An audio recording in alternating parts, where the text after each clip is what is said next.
Hamid, you ready to go for a ride? Aber wie wird dann hier verhandelt? Wird genauso verhandelt wie im Automobilbereich auch? Für mich das erste Mal überhaupt. Auf der Boot. Guck mal, hast du schon direkt verloren, bevor wir angefangen haben. Alter Schwede. Was ist das denn? Was kostet so ein Tag? Komm, wir wetten mal. Eine Pizza Hawaii. Es ist 2023, es ist Januar, wir sind auf der Boot und wir sind wieder da. Aber ihr wisst ja, häufig arbeite ich auf unseren Messeständen, kriege nicht so viel zu sehen. Bin total dankbar, dass wir das durch YouTube alles ein bisschen ändern können. Und deshalb machen wir heute einen Messerundgang über die Boot. Das mache ich nicht alleine, sondern ich freue mich, dass ein ganz spezieller Gast dabei ist, den viele von euch wahrscheinlich kennen. Heute ist dabei Hamid Mossadegh. Moin. Grüß dich. Alles fit? Schön, dass du da bist. Danke dir.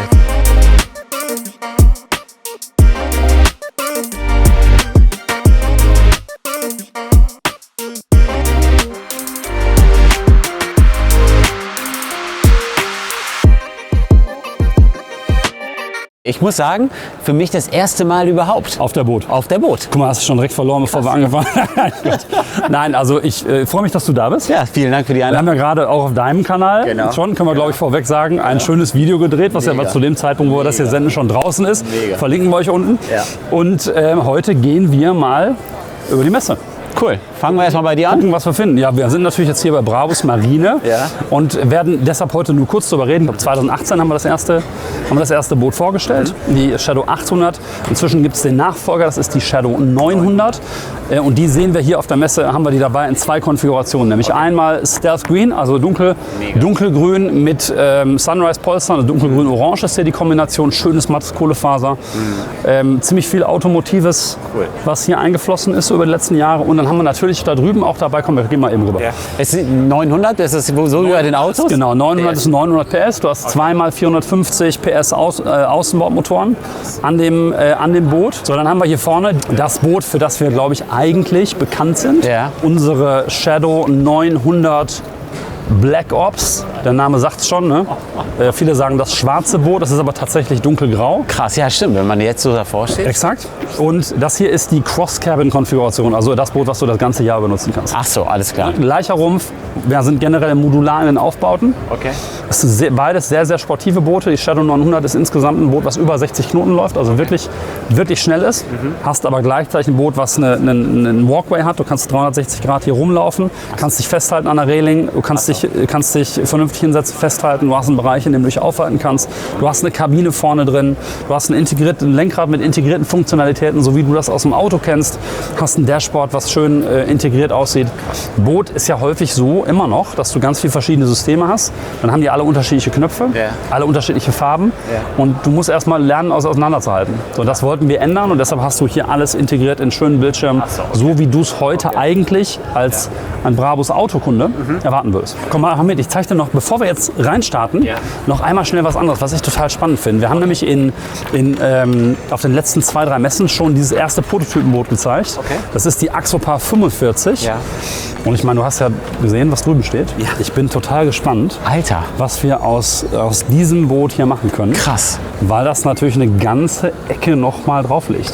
Wahnsinn. Das wirst du immer wieder sehen. Also 7-8 Fuß mehr machen einen riesigen Unterschied in der Wahrnehmung. Also ein bisschen größer ist beim Boot häufig total viel Volumen und dann geht es natürlich schon richtig in die Vollen. Also hier hast du jetzt mal 3 Motoren, du hast den Balkon an der Seite, viel mehr Platz innen, vorne nochmal eine richtige Kabine, hinten eine Kabine, obendrauf viel mehr Platz für Zubehör. Und jetzt ist das natürlich wieder die Plattform für das nächste Brabus-Boot. Okay. Und ich bin ehrlich gesagt ziemlich gespannt, was wir daraus machen. Ja. Generell ist das ein Projekt, was ungefähr 12 bis 24 Monate dauert. Und ab dem Moment, wo wir jetzt die Plattform haben. So komm, wir starten rein, laufen über die Boot. Ich freue mich drauf. Was hast du alles geplant? Und, ach du, wir haben mal so alles mal durch. Kleine Boote, große Boote, ein bisschen Wassersport. Mal gucken das und auf geht's.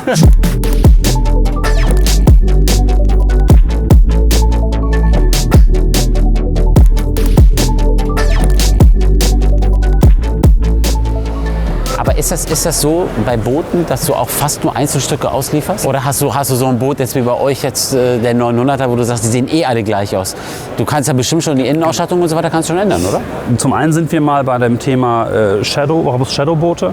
Sind wir zwar modular, das heißt, du hast einen Rumpf. dann kannst du dir den Aufbau auswählen. Du kannst also im Autosprech sagen, ob du die Limousine haben willst, ob du das Cabriolet haben willst oder den totalen offenen Sportwagen. Das wäre bei uns die Spider-Variante, ganz offen. Suntop war das grüne vorhin, also nur mit einem Sonnenschutz, aber trotzdem offen. Oder eben diese Cross-Cabin, die natürlich viel in Ländern wie Skandinavien, inzwischen aber auch von vielen im Mittelmeer eingesetzt wird, weil das Ding hat da auch ein Schiebedach und Türen, die kannst du auch bist du ziemlich offen. Guck mal, wir sind schon wieder auf dem nächsten Stand hier. Frauscher. Geil. Gibt's ja gar nicht. Moin, moin. Servus. Hallo. Hi, Hamid. Hallo. Ihr seid sozusagen mit uns zusammen bei Axopar Brabus Marine. Wart ihr ja mit die Ersten, die das Thema E-Motoren auf dem Boot auch ausprobiert haben. Habt ihr das dabei? Haben wir dabei? Ja, komm, dann lass uns doch mal einmal hinschauen. Also erstmal, wie heißt das Boot? Das ist die 47 Mirage Air, hat hier jetzt 110 kW Dauerleistung, also ca. 150 PS in alter Währung und eine 84 Kilowattstunden Batterie. Wo ist die Batterie jetzt versteckt? Sorry. Batterie ist dort, wo früher der Kraftstoff und der Motor war. Ach so, alles klar. Im letzten Alles klar. Okay. Und wenn ich jetzt dieses Boot benutzen will, es gibt ja ganz viele verschiedene Nutzungsszenarien, die wir zum Beispiel ein bisschen unterschiedlich beantworten. Unsere Shadowboote sind, hast du vorhin gesehen, sehr, sehr multifunktional gebaut. Jetzt habt ihr Modelle, die sich so ein bisschen mehr auf einzelne Szenarien einlassen, aber da hat sicherlich Frauscher auch eine Marke, die es schon lange gibt und die aus der Szene irgendwie nicht wegzudenken ist. Was ist jetzt euer Szenario für eine Nutzung, wenn ihr hier rangeht?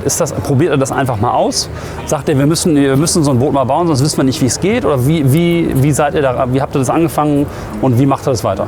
Nö, im Moment ist das total der Green Lake-Benutzer, also der gar nicht anders kann. Der kann gar nicht Verbrenner fahren und der fährt da gemütlich raus, verbringt den Tag am See, hat alle Annehmlichkeiten, Kühlschrank, Sandanlage, Sonnenschutz an Bord und kann dann aber trotzdem, wenn das Wetter schlecht wird, wenn der Frau kalt wird, mit Speed wieder nach Hause fahren. Also heißt, ihr wollt damit auch gar nicht unbedingt in Konkurrenz zu zum Beispiel uns oder zu anderen Modellen an der Küste Mallorcas, sondern ihr wollt damit eher die Binnenthemen bedienen. Im Moment ja. In Zukunft, wenn die Antriebstechnologie besser wird, werden wir natürlich auch am Meer aktiv damit. Ja, klar. Jetzt aber mal Real Talk. Herausforderungen. Ne? Du hast gerade schon ein paar Sachen angesprochen. Ich weiß, was unsere sind. Wie siehst du das Thema in der Zukunft? Also unser Gefühl ist, auf Binnengewässern werden wir in den nächsten 10, 15 Jahren nur noch elektrisch fahren. Ja. Also ob es jetzt der Gardasee ist, der Bodensee, das wird sich elektrifizieren und da ist auch die Technologie weit genug. In Mitteleuropa. Ja. Ja. Ob ich mit 10 Tonnen und 30 Knoten von Mallorca nach Ibiza fahre elektrisch und dann auch die Ladeinfrastruktur habe, das dort wieder in einer vernünftigen Zeit vollzuladen, da sind wir sehr vorsichtig. Da muss ich was tun. Ne? Genau. Und du hast eigentlich das Thema Batteriekapazität, sprich am Ende Reichweite, genau, also alles, was das mit dem Boot veranstaltet. Ja. Dann das hast du teilweise mit Sprit auch, aber die Dinger sind natürlich heavy. Und Infrastruktur, also Schnellladestationen in den Marinas. Ja. Das ist nicht immer Mitteleuropa. Du hast natürlich teilweise auch Länder, wo es einfach wirklich länger dauern wird. Die Frage ist ja, das kannst du ja überhaupt nicht mit Automobilsegment vergleichen, weil im Automobilsegment benutzen wir so ein Auto teilweise 15.000 bis 50.000 Kilometer pro Jahr. Wie viel wird, der durchschnittliche Kunde, der sich so einen Teil jetzt kauft, wie viel fährt er damit? 80 Stunden im Jahr. Ja. So. Aber trotzdem ist die Frage, wie kriegst du es so optimal wie möglich hin? Klar. Das ist bei uns aber jetzt bei Brabus Marine eine Frage, sowohl bei den Experimenten mit E-Mobility als auch bei den Verbrennerbooten. Ja. Und ich finde es schön, dass auch andere Marken mal den Weg gehen. Insofern. Sehr cool. Sehr cool. Danke dir. Sehr, sehr schön. Danke dir. Komm, wir düsen weiter. Viel Erfolg. Aber schön, dass ihr Zeit hattet. Dankeschön. Gerne. Ciao. Bis später. Ciao. Du musst mal auf so ein Boot von uns mitkommen. Ja, sehr gerne, sehr gerne. Also es ist für mich komplett neu. Also ich habe auch zwei Motorräder. Ja. Null Ambition. Also ist auch überhaupt nicht meins. Und mit Booten hatte ich bisher noch nie Berührungspunkte, obwohl das ja sehr, sehr nah dran ist. Ne? Wie bist du denn also fangen wir mal vorne an, wie bist denn du eigentlich zum Auto gekommen? Ich bin eigentlich gelernter Banker. Ich bin eigentlich gelernter Banker und dann hat mein Vater immer eine schöne Sammlung gehabt, hat immer eingekauft, verkauft, so bin ich groß geworden. Ja. Und dann habe ich einfach bei der Bank gekündigt und habe mit VW Käfer angefangen. Witzig. Ich hatte so zu meinen Spitzenzeiten so 20, 30 Käfer. Und da hast du dann gesagt, okay, ich will auch handeln. Ja, genau, das lag mir halt. Ne? Wir sind an der nächsten Station angekommen, deshalb auch mal gerade außen rumgelaufen, weil wir sind hier am VIP-Eingang von Sunseeker, die natürlich mit den größten Stand und auch die größten Boote hier auf der Messe haben und die seit vielen Jahren mit der Brabus Marine London Group ein sehr, sehr guter Händler von Brabus Marine sind. Okay. Wir bekommen heute eine exklusive Standführung hier bei Sunseeker. Und gucken mal, wen wir gleich treffen hier. Super. Hi Chris. How are you? Good. I brought somebody. Hi, I'm Mozarek. Hi. Hi, please meet you. And it's his first time Yes. at the Boat Düsseldorf Yes. or on a boat show. Yes. And normally he's got to do more with cars, Yeah. trading and talking about them. Yes. And I told him that we're going to go in and show him some real boats. Come on board. He does real boats as well. So Yeah, so they're not toys. what a view! It's nice. It's the biggest stand, biggest display on Boat Düsseldorf. The largest How many boat. boats is here? How many and what are we? Let's see. Right, Let's so see. let's What go are we through the seeing? range. How many I boats? forget, 11. 11 is like a bit. Yeah. Well, if you forget one, eventually you'll find it because it's like half a house. Exactly, I will find it. Yeah, so we have the new 55 Super Hawk. Yes. Brand new boat, boat number 1. That you released just now. Just now, Yeah. yeah. It's the first boat. It's been a long time coming, but it's actually, it is incredible because it's a bit, if you take a Brabus or an Axopar 37 and other boats like that, like Pardos, they're usually all cockpit centre console. Right. This is a bit clever where we've got a massive cockpit and also a very, very good accommodation. And we've got walkthroughs from the side decks, so it is a walk-through boat. So Yeah. you see there's doors in the cockpit, so you can go from this part of the boat to forward. There's a big engine in the aft, in the back of the boat. Okay. Whereas we are, we were just getting into it, we are up to the size of 37 and now even 45. Feet. We are out feet exactly. We're outboard enthusiasts, which then, and it's interesting that you do this with an inboard engine. It's changing at some point. At some point. Inboard engines start to make more sense than outboard engines because as a package the boat changes. It's got a garage as well for your tender, okay. so when the platform goes down. So that's our 55-footer, 65-foot Predator, Okay. 65 sport yacht, same boat, same line. Yeah. One has a sport fly bridge on. Okay. And again, I think you guys, okay. if you like Brabus, the driving position, you are sitting low on the floor. and So handles. Predator in general, just to kind of It's the explain, hard Predator top. is the sporty line where you've basically got one floor and then Flybridge is another level on top. Yes. Like the one on the right has the upper level, that's the Flybridge, and apart from that, I associate it with the sporty boats from Sunseeker. Exactly, yes, it's our sport line boat. So then we go, so we got 76. It's the middle one. They file, so 65. 65 sport Yes. yacht, 76 yacht. Yes. And then coming this side, we have a 55 Manhattan Flybridge, a true Flybridge, Yeah. not a sport yacht because it's got a big Flybridge. We have a 68 Manhattan, and then we go to the Ocean 90. The Ocean 90 is a massive cockpit boat. Right, that is a big boat. And it's got the same beam as a 116. Yeah. So from the quay side, people think it's long. It's massive. It's 90 feet long. I think what we're seeing is something that's super interesting. We now, the Shadow 900 that we have on display is 37 feet and it's a rather slim boat. That's how we keep the optimized hull, and that's how we keep the top speed of 60 plus knots, and that's how we keep the modularization. That's a heck of a word. That's how it works. However, if you increase the size of a boat, you would think that from a 37 to a 45 to a 55 to a 60, it's not that much more size. Okay. But in boats, it's actually the volume that increases. Okay. But what are we looking at today? The 95 is special. It's owned by a German client. Right. It's owned by Meros Group. Okay. Which and they're doing yacht shares. So Okay. you could buy that yacht from us. Well, you can't buy the whole yacht, but you can buy a share of it. Yeah. About $1 million in. Yeah, you might be interested. So $1 let's. million in. Hamid, you ready to go for a ride? Yes, for sure.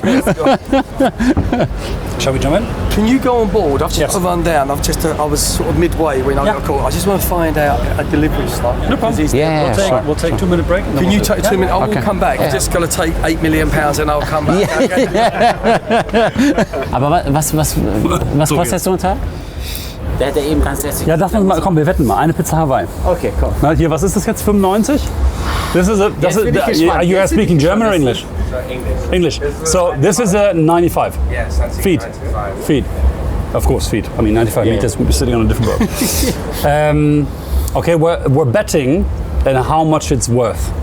But then But tell them what you're betting for. we're betting a pizza Hawaii, Pizza Hawaii, yes. which many people don't want to win. I know, but it's still my favorite. Still my favorite pizza, and I'll stand by it, despite all of Italy hating me. Anyway, also was so jetzt I think something about 12 million. Listenpreis, ne? Ja, unverhandelt natürlich. Verhandeln tun wir danach. Okay, ich sag 13. 13, okay. Ja, 13. Aber es ist... You guys have gone a little bit high. Okay. Have we? Ah, guess it, that means he wins the pizza. How much is it? It's starting at about 8.7. Ja. 8.7. Das ist genau der Unterschied. Also wenn du nimmst so einen Listenpreis von so einem Schiff, hast du jetzt Summe X und dann gibt es aber natürlich, weil das ja am Ende ein Haus auf dem Wasser ist, Ja, klar. was unsere Boote noch nicht sind. Die sind sehr standardisiert. Du kriegst dieses Paket mit dieser Nutzung und hast ein bisschen Flexibilität, weil du zum Beispiel Konsolen verschieben kannst oder weil du nochmal modular, wie bei der 900er bei uns, eine Kabine hinten drauf ordern kannst. Bei so einem Schiff, was ja mehr kostet als viele Einfamilienhäuser, die allermeisten Einfamilienhäuser, gehst du natürlich und designst dir auf der Plattform, die Sunseeker bietet, komplett dein Schiff zusammen. Das heißt, da hast du auch nochmal fast... Da kommt der Geschmack, da kommt ganz viel unterschiedlicher technischer Anspruch, da kommt die Frage, wie soll das hell, dunkel, Holz oder Marmor und so weiter. Aber wie wird dann hier verhandelt? Wird genauso verhandelt wie im Automobilbereich auch? Ja, aber es ist viel komplexer. Du hast einen längeren Zeitraum, weil du am Ende dich mit einem Architekten von Sunseeker hinsetzt. Und die natürlich, stell dir das vor wie so eine Fahrzeugkonfiguration Brabus Masterpiece im Quadrat. Okay. Ne? Weil du natürlich hier jeden Raum einzeln dir zusammenstellen musst. So, und irgendwann musst du dann unterschreiben Ja. und dann auch natürlich entsprechend anzahlen, weil das, was für dich gebaut wird, jetzt, ich glaube, wir schauen uns gleich hier ein geschmackvolles Boot an, Ja. aber das ist ja nicht Ja, klar. immer der Fall. Wenn du jetzt extravaganten Geschmack hast, hast du einen One-Off, dann muss das, wenn du abspringst, wieder verkauft werden. Ja, absolut. Absolut. Und kommt sowas auch vor? Das kommt vor. Das kommt vor, ne? Und Düsseldorf ist so die Messe schlechthin für Boote. Das ist ja das Verrückte. So, Boot Düsseldorf ist zwar am Rhein, aber ja nicht am Meer. Also wenn ich jetzt fragen würde, du bist zum ersten Mal auf einer Bootshow, wie der Hamid heute, dann würdest du ja sagen, ich frage dich, okay, was ist die wichtigste Bootshow der Welt? Da würdest du ja wahrscheinlich sagen, komm, Miami oder Monaco, ne? Cannes zum Beispiel, auch eine wichtige Messe. Boot Düsseldorf ist ein absoluter Fixpunkt, wie der Genfer Autosalon früher immer war, für die IAA, für die Bootsindustrie. Auch wenn, und das ist natürlich ein riesiger Aufwand, hier die Boote immer aus dem Wasser gehoben werden müssen und hier so platziert werden müssen. Willst du ein Boot, für das du dich tatsächlich interessiert, so sehen? Das wirkt natürlich jetzt riesengroß. Oder willst du es im Wasser sehen? Okay, dann ja klar, stimmt. Ich glaube, ich würde es im Wasser sehen Das wollen. täuscht ja natürlich extrem, ne? Weil du kannst natürlich hier auch eins nicht, du kannst keine Probefahrt machen. Ja gut, das ist Wenn ich klar. jetzt ein Boot kaufe, Macht man Probefahrten? ich würde immer, also ein Boot zu kaufen in der Größe, ohne es vernünftig zu testen, wo du dann auch meistens ab einer gewissen Größe, wie bei einer Architektur, auch Gutachter mitbringst, das ist klar, ja. deine eigenen Experten hast, die dich als Käufer vertreten, wo Anwälte eine Rolle spielen. Das ist ja bei den Summen, über die wir hier reden, beschäftigt sich eine ganze Organisation damit, sowas zu kaufen. Here we go again. Chris had to step away because he, as in his own words, had to, I think, collect something like £8 million. So he was busy with an important customer and I don't want to be in the way. Ich will auf gar keinen Fall, dass er deswegen wegen uns das Geld nicht annehmen kann. Das ist ja blöd. Therefore, we are continuing with... Lottie. Exactly. Therefore, we're continuing with Lottie. Wir machen weiter mit Lottie von Meros. Yes, Meros Yacht Sharing. Yacht Sharing. I'm very happy that we can be here. Thank you for And coming. this is a beautiful boat. It's a 95. And you do something special with it. What is We do, it? yeah. So we bought the Sunseeker 95 from Sunseeker because we loved the style and the substance of the boat. The volume is massive. There's Yes. not another boat in their range that has the same space. And for us as a company, we care a lot about our clients' experience. That's our number one priority. And you don't sell yachts, but you sell shares. And Exactly, yes. so how does it work? What we do is we buy a yacht first of all, we make sure it suits our clients, and then we divide it into shares. So Okay. each share can be 6 weeks or 8 weeks or 10 So I buy a share, and share is time. Yeah, that I can share spend. is time, Can I do it any? Let's go in May. You know how? Yeah. when? So how much is a share in this boat? And if Hamid and I wanted to go, how do we do it? Do we have to tell you at Christmas, in the beginning of the year for summer, Yes. or a year in advance, or how does it work? So first of all, the share is 1,062,000. Okay. And that's valid for the 6 weeks. Komm, You- schau mal rüber hier. Yeah. 1 million. Okay. Easy money, right? Yeah. So after you get your share, there is an annual cost that you pay every year, which is 240,000. Okay, so we as clients participate in the running costs. Yeah, Okay. exactly. Someone's got to pay for it, you know. Still, from this, we just had a bet, and I lost by a million, or one pizza Hawaii. He said 12 million, I said 13 million. So, wow, but then whether it depends on spec, I whether take it's that as a compliment, you know, because you 9, thought it was 10, worth so or much 9, more. 10, or 9, 10, or 30 million. You, instead of that, you spend Exactly. maybe 1.5 million, and you've got this.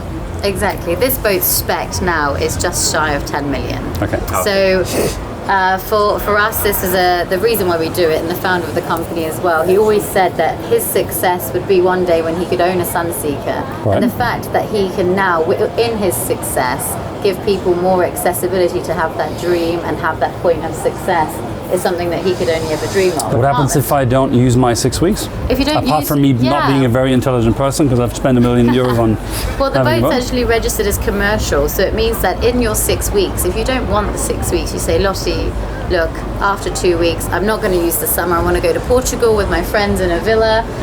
I can charter them for you, and an agreed value I'm comes sorry, back to you as I'm, an you know, owner. if he's saying I want to go to Portugal, and I see myself sitting in my office in Bottrop the whole summer, thinking that's what I should have done. Anyway, Apologies. that's for my that. mental cinema going on.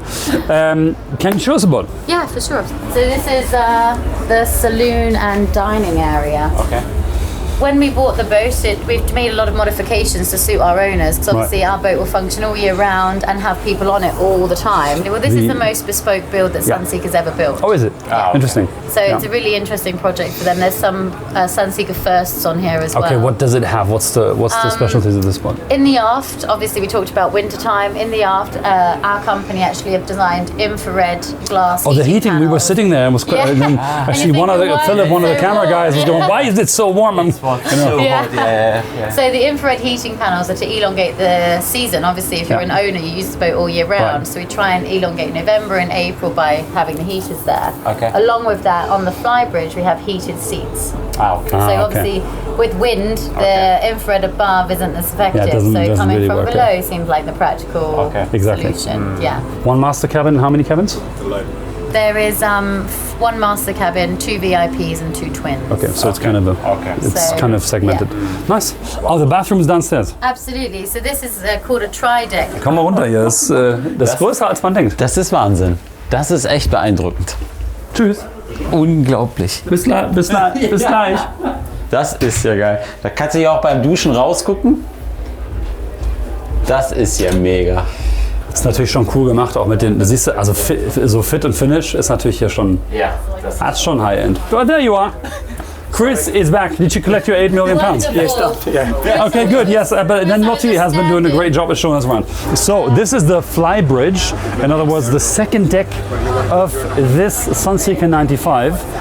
And as you can see, it's all sorts of things. It's a bar, it's a seating area, it's a whirlpool, a spa tub. Lottie, thank you very much for showing us what you guys do. welcome. I think it's an amazing concept. Thank you so much. And I think there's going to be a lot of people who will want that. I hope so. I really hope Absolutely. I so. wish you lots of success. Thank you. And you too. Thank you very much. Thank you. Thank you. Nice to meet you. Bye. Thanks. First of all, I think this is a cool concept because I think people will want a share in a boat. It's a different clientele, but it's nonetheless giving people access to a Sunseeker like that is cool. Now you've seen it develop over the last 30 years, as you said. Yeah.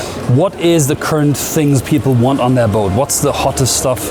What's come up in the last couple of years? Is it whirlpools, spas on boats? Is it Toys. more toys on boats? Chase boats, Yep. which now, no tender is big enough for the boat to sit with a boat, so now a boat follows you. So lots of our clients, we've got Brabus Axopars following our boats. Also, it allows extra crew because 2 of the crew are asleep on the Brabus. Exactly. So it gives extra accommodation. Plus, it's a big enough tender to be a chase boat. It will follow all around the Balearics or back to France. Yeah. That's a big change. I think chase boats. Changes, I would say toys, flight boards, sea bobs, Right. jet skis, which jet skis been around for a long time, slides coming Yeah. off the side of them, inflatable platforms to build your islands Right. behind the boat. So things like that, I think. Interesting. Chris, thank you very much for your time, as always, Mr. Sunseeker. Apologise. No problem at all. No problem at all. Thank you again. Thank you very much. Nice to meet you. We'll move on across the show, but I think this was certainly the biggest stuff we've seen today. Das ist schon krass. Ne? Riesig. Alter, das ist ja Wahnsinn. Ich will dir ja heute mal so die unterschiedlichen Facetten so einer Boot zeigen. Und jetzt verstehst du so langsam, warum mich diese Show so fasziniert. Wahnsinn, ja. Das ist ja wie so ein riesiger Trading Floor, wo du jede Aktie kaufen kannst. Ne? Also wenn mir nächstes Mal einer sagt, mein Gott, so ein Auto für 6, 7 Millionen Euro, kommt mal hierher. Ja. Weißt du? Das ist Wahnsinn. Die Namen, die wirklich sehr solide im Geschäft sind, du hier schon seit Jahrzehnten kennst, die kannst du eigentlich an 2 Händen abzählen. Das ist aber natürlich ein sehr, sehr großer Markt. So, jetzt gibt es immer wieder Leute, die neu reinkommen, immer wieder Leute, die rausgehen. Aber ist das so in diesem Automobilsegment, so ab 2 Millionen hast du ja auf einmal 1000 Vermittler und dann sitzt du abends und dann kriegst du dein Auto angeboten. Das ist auf, kriegst du ein WhatsApp, hey, ich habe ein cooles Auto für dich, was weiß ich, ein Bugatti Chiron oder ein Speedtail oder ein LaFerrari, sagst, Alter, das ist mein Auto. Wo hast du das her? Hallo? Ja, genau. Hallo? Genau. Haben Sie den noch mal gebaut Genau. Und dann spielst du manchmal so mit und erzähl mal, wo hast du das Auto her und so weiter. Ein Speckgürtel, der entsteht dann um so eine Industrie. Ja, klar. Aber das ist eben überall da, so, wo es auch ein bisschen Geld zu verdienen ist. So, jetzt sind wir in der Halle 17. Okay. Und wie ihr schon sehen könnt, ist hier mehr. Oh, guck mal hier ist hier mehr Wassersport. Alter Schwede. Und irgendwie geht es hier, glaube ich, um Wassersport, Wakeboarding, Zubehör. Guck mal, hier geht's schon richtig ab. Kannst sogar springen? Kannst du das? Nein, ich kann es nicht. Du? Nein, ich kann das nicht. Ich kann das nicht. Mega. Sieht auf jeden Fall sehr gut aus. Krass. Das ist auf jeden Fall interessanter als wir beide hier. Ach, guck mal,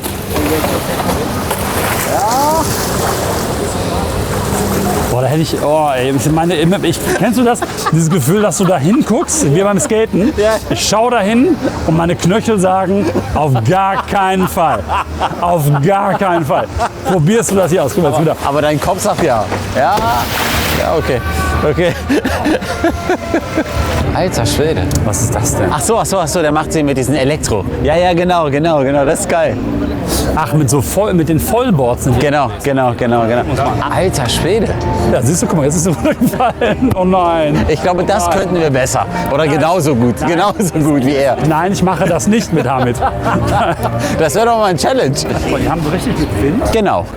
Hier kannst du, glaube ich, richtig schön surfen. Und da haben sie wegen Wasserski, guck mal, haben sie oben so eine Leine. Da gehört auch eine Menge Mut zu, finde ich. Kannst du segeln? Ja, ich bin häufig segeln. Okay. Ich gehe eigentlich jedes Jahr segeln. Ich bin aber kein guter Segler.